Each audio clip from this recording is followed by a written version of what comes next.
নমস্কার, দিনবার্তায় আপনাদের স্বাগত। আমি জয়দীপ। এখনকার বিস্তারিত। প্রদেশ কংগ্রেস সভাপতি ভূপেন বরার নাম বদলে করিম বরা করা হোক। পাশাপাশি শ্রীভূমি জেলায় কংগ্রেস কর্মীরা সহ বিভিন্ন বিরোধী দলের নেতাকর্মীরা করিমগঞ্জের নাম পরিবর্তন নিয়ে বিরোধিতা করেছিলেন। তাদের সন্তান সন্ততিদের নাম করিম করা হোক। আজ সাংবাদিক সম্মেলন আয়োজন করে শ্রীভূমি জেলা কংগ্রেস নেতৃবৃন্দের বিরুদ্ধে তুপ দাগালেন বিধায়ক কমলাক্ষ দে পুরকায়স্থ। বিধায়ক অকপটে উল্লেখ করেন, শ্রীভূমি জেলা অর্থাৎ সুন্দর ভূমি, যেখানে কংগ্রেস নেতৃবৃন্দদের আপত্তি থাকার কি কারণ রয়েছে? যদি এত করিম অর্থাৎ মুসলিম ধর্মাবলম্বীদের প্রতি প্রীতি থাকে, তাহলে তাদের নামকরণ করে দিতে পারেন মুসলিম নামকরণে। এমনটা যদি না করার সাহস থাকে, তাহলে অযথা শ্রীভূমি নামকরণ নিয়ে কেন বারবার প্রতিবাদ করছেন? শ্রীভূমি নামকরণের সাহায্য যখন রয়েছে সবার, তখন তাদের চিৎকার কোনো ধূপে টিকবেন না। বাংলাদেশ এখনো পর্যন্ত সনাতনীর উপর অক্ষত অত্যাচার চালানো আছে, তা নিয়ে গভীর উদ্বেগ প্রকাশ করেন বিধায়ক। মৌলবাদীরা যেভাবে মাথা ছাড়া দিয়ে উঠছে, তাদের দম্ভ একদিন শেষ হয়ে যাবে বলে অভিমত প্রকাশ করেন। সনাতনীদের উপর অযথা অত্যাচার, তাদের সাপেই তারা শেষ হয়ে যাবে। গান্ধীপন্থী, বামপন্থী সবাই মিলে একটা প্রেস মিট করেছেন যে করিমগঞ্জের নাম কেন শ্রীভূমি করা হলো। প্রেস মিটটা শুনলাম এবং পরবর্তী সময়ে পেপারে দেখলাম, ওনাদের বক্তব্য দেখতে পারলাম। আসলে ওনাদেরকে আমি একটা কথাই বলতে চাই যে গান্ধীপন্থী, বামপন্থী সেই দিন পর্যন্ত ঠিক থাকবে যেদিন পর্যন্ত সনাতন সভ্যতা সংস্কৃতি থাকবে। যেদিন সনাতন সভ্যতা সংস্কৃতি থাকবে না, সেদিন আর গান্ধীপন্থী আর বামপন্থীর কোনো মূল্য থাকবে না। পাকিস্তানে গিয়ে দেখুন, বাংলাদেশে গিয়ে দেখুন, আফগানিস্তানে গিয়ে দেখুন, সেই জায়গায় কোনো বামপন্থী নেই, সেই জায়গায় গান্ধীপন্থী নেই। কারণ আমরা দেখেছি সেই জায়গাগুলোর অবস্থা কি। বর্তমানে আমরা ভারতবর্ষে, আসামেও আমরা সেটা দেখতে পাচ্ছি। করিমগঞ্জের নাম পরিবর্তন করা হলো, শ্রীভূমি করা হলো। আমি বিগত কিছুদিন থেকে বাংলাদেশের কোন কোন জায়গার নাম পরিবর্তন করা হলো সেই জিনিসটা দেখছিলাম। 57টা জায়গার নাম পরিবর্তন করা হয়েছে এবং কি নাম কি হয়েছে সেই জিনিসগুলো লিপিবদ্ধ এখানে আছে। আপনারা বলে দেখেন যে ডেভেলপমেন্টের সঙ্গে নামের কোনো সম্পর্ক নেই। এবং আমি দেখেছি যে অনেক যারা মুঘলপন্থী, ওদের বক্তব্য দেখেছি আমি, যে সোশ্যাল মিডিয়াতে বলুন, অনেক জায়গায় দেখেছি যে ডেভেলপমেন্টের সঙ্গে নামের কোনো সম্পর্ক নেই। আপনারা চাকরি দিন, আপনারা এই দিন, আপনারা ডেভেলপমেন্ট করুন, নাম দিয়ে আপনারা থাকবেন না। আসলে একটা নামের সঙ্গে একটা জায়গার সভ্যতা সংস্কৃতি জড়িত থাকে, এক নম্বর কথা। আর নামের মধ্যে পজিটিভ একটা এনার্জিও থাকে, সেটা আমরা অস্বীকার করতে পারি না। আমরা জয় সিনেমার মধ্যে যে একটা এনার্জি আছে, কেউ যদি বলে নারায়ণ তাকবীর মধ্যে একটা এনার্জি আছে, সেটা অস্বীকার করতে পারি না। নামের মধ্যে একটা এনার্জি থাকবে। তাই আমি জিনিসটা আপনাদেরকে বলতে যাচ্ছি যে নামের মধ্যে যদি এনার্জি না থাকে, যদি নামের মধ্যে যদি পজিটিভিটি না থাকে, যদি, তাহলে আমরা কি আমাদের ছেলের নাম রাবণ রাখি? আমরা কংস রাখি? আমরা তো রাখি না কোনোদিন। আমরা আমাদের ছেলের নাম সেই রকমই রাখি, রাম, ভরত বা বর্তমান সময়ে যেগুলো নাম আছে সেই নামগুলো রাখি, যে নামগুলো সঙ্গে আমাদের সভ্যতা সংস্কৃতি জড়িত আছে, যেগুলোর মধ্যে পজিটিভিটি একটা আছে।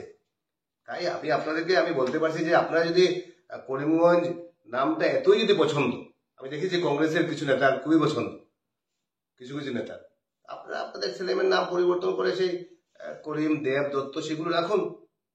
করিম নাম যদি এতই পছন্দ, আজকে শ্রীভূমি, সুন্দর ভূমি, সুন্দর বাতাবরণ, সেটার মধ্যে কোনো ব্যক্তি বিশেষের কোনো নাম নেই। রবীন্দ্রনাথ ঠাকুরের দেওয়া নাম, আপনারা সেটারও বিরোধিতা করছেন। তাই আজকে এই প্রেস মিটের মাধ্যমে কংগ্রেসের যে এই অবস্থা হবে, আজকে বামপন্থীরা যে জায়গায় গিয়ে মিলিত হয়েছে, আজকে আমি মনে করি যে প্রত্যেকের সভ্যতা সংস্কৃতি আছে। হ্যাঁ, যে বামপন্থীরা যারা যারা অনেকে দেখছি যে গোমাংস ভক্ষণ করে, কিন্তু বামপন্থী যারা ইসলাম ধর্মাবলম্বী যারা, এরা কিন্তু শুয়োরের মাংস ভক্ষণ করে। তো বামপন্থীরা কংগ্রেসের আজকে এই জায়গায় গিয়ে দাঁড়িয়েছে। আমি একটা কথা এখানে বলতে হচ্ছে, আমি আগেও বলেছি এখনো বলছি, যে ভারতীয় মুসলমান যারা আছে, যারা ভারতীয় ইসলাম ধর্মাবলম্বী যারা আছে যারা আমরা দেখেছি, আমি আগেও বলেছি, আরিফ মোহাম্মদ খান, ওনার থেকে বড় ইসলামিক পণ্ডিত নেই। কিন্তু এই ইসলামিক পণ্ডিতকে তথাকথিত যারা মুঘলপন্থী, যারা পাকিস্তান সমর্থিত, যারা পাকিস্তানকে, যারা ভারতবর্ষের মুসলমান যারা পাকিস্তানকে সমর্থন করে, যারা পাকিস্তান বিজয়ী হলে যারা বোম ফুটায়, ওরা কিন্তু সেই আরিফ মোহাম্মদ খানকে সমর্থন করে না। এপিজে আব্দুল কালামের এমনিতে দেখবেন বাবরের জন্মদিন, ঔরঙ্গজেবের জন্মদিন, ঔরঙ্গজেব নিয়ে ওনারা আলোচনা করবে, কিন্তু এপিজে আব্দুল কালাম নিয়ে ওরা আলোচনা করে না। উস্তাদ বিসমিল্লাহ খান 47-এ উনি সানাই বাজিয়েছেন। সানাই আমরাও শুনেছি, আমাদের ঘরেও সেই সানাই শব্দ ছিল। 2001-এ অটল বিহারী বাজপেয়ীর সময় ওনাকে ভারতরত্ন দেওয়া হয়েছে। এর আগে কিন্তু ওনাকে ভারতরত্ন দেওয়া হয়নি। পীর আব্দুল হামিদ 65-এর যুদ্ধে 10টা ট্যাঙ্ক উনি ইয়ে করেছেন। এগুলো ওনারা ছিলেন ভারতীয় মুসলমান, কিন্তু আজকের দিনে আমরা দেখতে পাচ্ছি যে এই ভারতবর্ষে বাংলাদেশি সমর্থিত মুসলমান এবং পাকিস্তান সমর্থিত, আফগানিস্তান সমর্থিত, অর্থাৎ ইসলাম ধর্মাবলম্বী বলতে ওনারা ভারতীয় সভ্যতা সংস্কৃতিকে ওনারা মান্যতা দেন না। আজকে দুঃখের সঙ্গে বলতে হচ্ছে যে আমাদের ভারতবর্ষের ফ্ল্যাগকে যখন মাটির নিচে পা দিয়ে করেছে, তখন দেখতে পারলাম যে কিছু পাকিস্তানপন্থী মুসলমান যারা ভারতে থাকেন, যারা তারা সমর্থন করছে যে ভালো করেছে, ওখানে গিয়ে করছে। কালকে তো কংগ্রেসের যে এতদিন পরে ঘুম ভেঙেছে, ওরা এখানে বক্তব্য দিয়েছে দেখছি, ওখানের মধ্যে অনেক পাকিস্তান সমর্থিত, মুঘল সমর্থিত মুসলমান এখানে আছে। এবং লোক দেখানোর জন্য কে করেছে আমরা বুঝতে পাই যে এক সম্প্রদায়ের মানুষকে খুশি করতে হবে। যদি এক সম্প্রদায়ের মানুষকে খুশি করা না যায় যদি, তাহলে ভোট দিতে যাবে না, ইলেকশন খেলা যাবে না। তাই আমি মনে করি, অনেকে বলে থাকেন যে না আপনি তো কংগ্রেসের বিধায়ক আছেন। আমি কংগ্রেসের সঙ্গে সম্পর্ক আমি ত্যাগ করেছি এবং বর্তমানে আমি অনেক অনেক অনেক সুখী, আমি নিজেকে খুশি মনে করি। নিজের সভ্যতা সংস্কৃতি, নিজের ধর্ম, নিজের রাম, নিজের সভ্যতাকে গালিগালাজ করা এবং সকাল থেকে বিকাল পর্যন্ত যে এই ধরনের পরিবেশ একটা, তার থেকে আমি একটা বর্তমানে যে একটা বাতাবরণের মধ্যে আছি সেটা অনেক অনেক স্নেহ। আপনারা দেখবেন যে ওনারা রাম মন্দিরে যায়নি। আজকে আপনাদের ঘরে যদি কোনো বিয়ের নিমন্ত্রণ হয়, আমি কি চিঠি দিয়ে বলবো নাকি যে আপনার বিয়ের নিমন্ত্রণে আমি যাবো না? ওনারা চিঠি দিয়ে লিখছেন যে না আমরা রাম মন্দিরে যাবো না। কিন্তু 72-তে ইন্দিরা গান্ধী বাবরের কবরস্থানে গিয়েছে। তিনজন প্রধানমন্ত্রী কংগ্রেসের বাবরের কবরস্থানে গিয়ে ওনারা সেখানে গিয়ে প্রার্থনা করেছেন, দোয়া করেছেন এবং বলেছেন যে আমি যে জায়গায় এসে বুঝতে পারলাম যে আমার এখানে এসে যে অন্য ধরনের একটা অনুভূতি, অন্য ধরনের একটা ফিলিংস, এই হচ্ছে গিয়ে কংগ্রেসের বর্তমানে অবস্থা। তাই আমি মনে করি আজকের দিনে আপনারা দেখবেন যে বর্মন রায় উনি চিন্ময় কৃষ্ণ প্রভু ছিলেন, উকিল ছিলেন। আজকে ওপেনলি গালিগালাজ করা হচ্ছে। যদি কোনো উকিল সে ওনাকে মেরে একদম কোনো হসপিটালে, আমাদের ভারতবর্ষে আমাদের মানে কাশব এসে কি অবস্থা করেছিল, একদম মানুষকে হত্যালীলার এখানে যজ্ঞ শুরু করেছিল। যদিও তখন ভারতবর্ষের প্রধানমন্ত্রী মনমোহন সিং ছিলেন, উনি কেন্দ্রে বলেছিলেন যে আমি রাষ্ট্রসংঘকে জানাবো। এই হচ্ছে কি বর্তমানের ওনাদের অবস্থা ছিল। যে সময় এই ভারতবর্ষে এসে মেরেছিল, সেই সময় ভারতবর্ষে কিন্তু অনেক উকিল কিন্তু কাশবের পক্ষে কিন্তু ছিলেন, অনেক উকিল কাশবের পক্ষে উকিলাতি করার সময় ছিলেন। কিন্তু বাংলাদেশে ওপেন ট্রেনিং দেওয়া হচ্ছে যে চিন্ময় কৃষ্ণ প্রভুর পক্ষে কোনো উকিল যেতে পারবেন না। একজন উকিল গিয়েছিলেন, সে উকিল কি মারা হয়েছে? ওনারা বাংলাদেশের সঙ্গে আমাদের অ্যাডভোকেট করেন, অনেক এখানে ইসলাম ধর্মাবলম্বী অনেকেই আছেন, অ্যাডভোকেট করেন যে আমরা না জেনে সেখানে কথাবার্তা বলছি। এমন অবস্থা সেখানে জয় শ্রীরাম বলতে পারবেন না আপনি, এমন অবস্থা পুজো এখানে করতে পারবেন না, মন্দিরে যেতে পারবেন না। এই যে বর্তমানে যে পরিবেশ, এই বর্তমানে সেই সেখানের পরিবেশ, তাই উকিল দেওয়ার সাহস হয়নি। সুন্দর পরিবেশ আপনি দেখুন, যতগুলো ইসলামিক কান্ট্রি, পাকিস্তান দেখুন, বাংলাদেশ দেখুন, আফগানিস্তান দেখুন, ইরান দেখুন, ইরাক দেখুন, যেগুলো ইসলামিক কান্ট্রি আছে, একটা কান্ট্রিতে শান্তি নেই সব জায়গায়। এবং যেখানে ইসলামিক বিশেষ করে মৌলবাদীর সংখ্যা বৃদ্ধি পায়, তখনই সেখানে অন্য কোনো ধর্ম থাকে না। ভারতবর্ষে ইসলাম সহ অন্য ধর্মরা এই জন্য এখানে প্রার্থনা করতে পারছে, সব জিনিস করতে পারছেন, এই জন্য সবাই সবার নিজের ধর্ম করতে পারছেন, কারণ এখানে সনাতন ধর্মাবলম্বীরা এখানে আছে।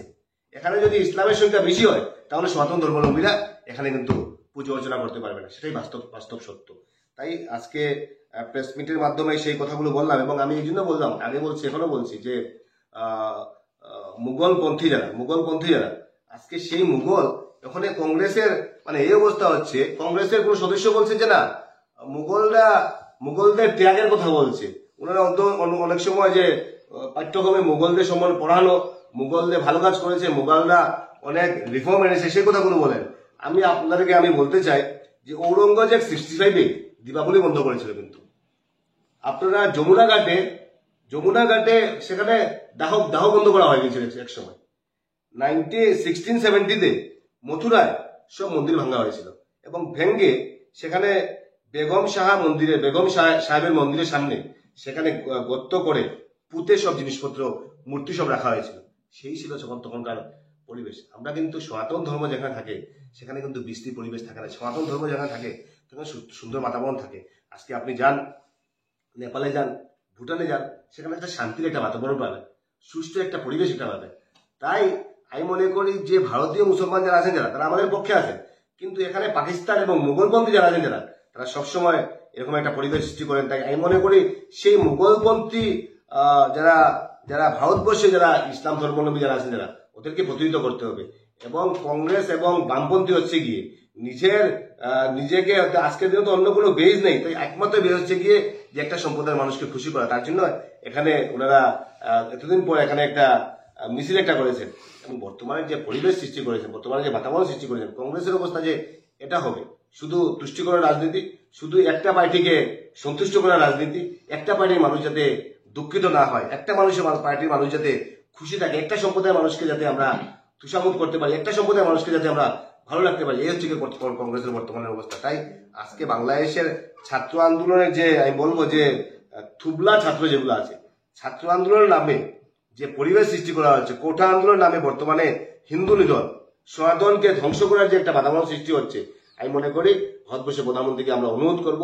আর দুঃখ হয়, কালকে কংগ্রেস মূর্তি জ্বালিয়েছে, ইউনিসের মূর্তি জ্বালিয়েছে। আপনারা মানে এই যে বাংলাদেশের সঙ্গে যে আমাদের আমদানি রপ্তানি বন্ধ হয়েছে, এতে ওদের কিন্তু গাত্রদাহ, আমরা কেন আমদানি রপ্তানি বন্ধ করা হলো? আগে বন্ধ হয়ে গিয়েছে, তো সকালে কেন হলো? এখন তো বলছি, বিধায়ক হিসেবে বলছি যে এক ব্যাগ আপনার কমলা পাঠিয়ে দেন, দুধ কা দুধ পানি কা পানি হয়ে যাবে। আপনারা এখানে করবেন, সনাতন ধর্মাবলম্বীদেরকে মারামারি, মন্দির ভাঙচুর করবেন, আর এখান থেকে আমাদের কমলা আবার ওরা খাবে, কি ধরনের কথা? তাই আমি বলবো, সবাইকে বলবো, ইসলাম ধর্মাবলম্বী যারা আছেন, আপনারা এগিয়ে আসুন, আপনারা ভারতে। আজকে সবচেয়ে দুঃখজনক ব্যাপার, আমি সত্যি কথা বলছি, ওনারা ইসরায়েলের ফ্ল্যাগ, ভারতের ফ্ল্যাগ হেঁটে হেঁটে দিয়ে পার্টির মধ্যে দিয়ে যাচ্ছেন। ইসরায়েলের 17 লক্ষ মুসলমান আছে, কিন্তু এই মুসলমানরা যখন অন্য দেশের সঙ্গে যখন যুদ্ধ হয়, তখন কিন্তু ওরা কিন্তু 100% একদম ইসরায়েলের সঙ্গে থাকে। কিন্তু আমরা কেন ইসরায়েলকে সাপোর্ট করবো না? বারবার যখন ভারতবর্ষের উপর আঘাত সৃষ্টি হয়েছে, ইসরায়েল প্রথম আমাদের বন্ধু দেশ হিসাবে আমাদের সঙ্গে ছিল। আপনারা সেই ইসরায়েলের বিপক্ষে এখানে মুর্দাবাদ করছেন, পাকিস্তানি মুসলমানরা এখানে মুর্দাবাদ করছেন, তো আমরা সেটাকে আমরা বুঝতে পারি না। তাই বর্তমানে যে পরিবেশ, আমি মনে করি ভারতীয় মুসলমান যারা আছেন, যারা আপনারা সবাই আসুন, আমরা সুষ্ঠু সুন্দর পরিবেশ চাই, সুষ্ঠু সুন্দর বাতাবরণ চাই। ব্যক্তিগতভাবে আমাদের কার উপর হিংসা নেই, কিন্তু আমাদের সভ্যতা সংস্কৃতিকে যারা বিনষ্ট করতে চায় তাদের জন্য তাদের এগেনস্টে আমাদের, আমি মনে করি আমাদের সেই বিশেষ করে সভ্যতা সংস্কৃতিকে বাঁচিয়ে রাখার জন্য সেই যে সরকারের যে তৎপরতা, আজকে শ্রীভূমি তো ভালোই কথা হয়েছে, সেখানেও কিছু সংখ্যক মানুষকে খুশি করার জন্য আজকে শ্রীভূমির নাম বিরোধিতা করছেন। তার জন্য ধিক্কার জানাই কংগ্রেসের এই মানসিকতার জন্য। আপনাদের দরকার হয় আপনাদের ছেলেমেয়ের নাম আপনারা পরিবর্তন করুন, শ্রীভূমির নাম যাতে শ্রীভূমি থাকে এবং সুষ্ঠু সুন্দর, সেই শ্রীভূমিতে যাতে সুষ্ঠু সুন্দর একটা পরিবেশ হয়।